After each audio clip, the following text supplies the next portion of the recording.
Hi everyone, how's it going? We've got a S65 sump here that we've got in for a rebuild. Now one thing that's really common with them is stripping the sump. If you can see there is no threads whatsoever left in there. This generally comes from people over torquing the sump bung and it strips it. Now there's a couple of options, one of which is to replace the sump, the other is to repair it. A few people have seen weld them, but there is actually a full repair kit and we have the genuine BMW tooling to do so. So obviously this consists of the drill to drill oversize, the tap, and then also the Timesert. So we keep these in stock to thread and put the original M12 thread back into the bung. So we can see we have the original sump bung, threads into the Timesert and creates an original fitting, so it's as good as new. This is a lot stronger than a helicoil, considerably stronger than a helicoil. So if you remove and constantly refit in the sump bung, it will not strip the threads like a sump bung.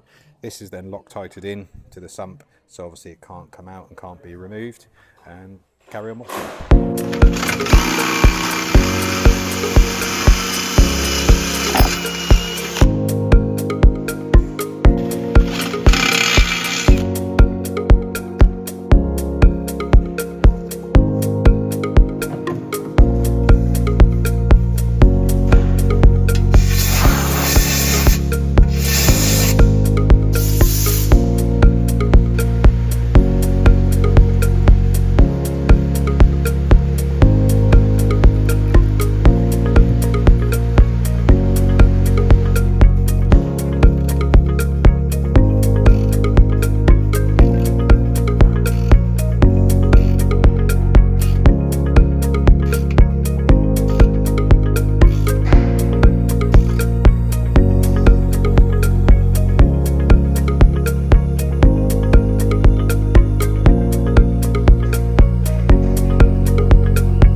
So the sump pan's all been drilled out, tapped, and the Timesert has been fitted, ready for the new sump bung, which will fit now.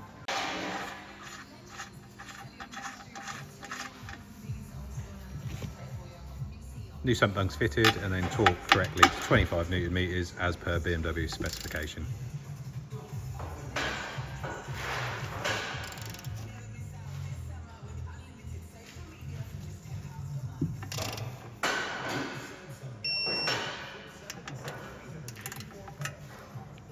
So there we go, new sump bung, all installed, repaired, using the genuine BMW method. Any questions, get in touch.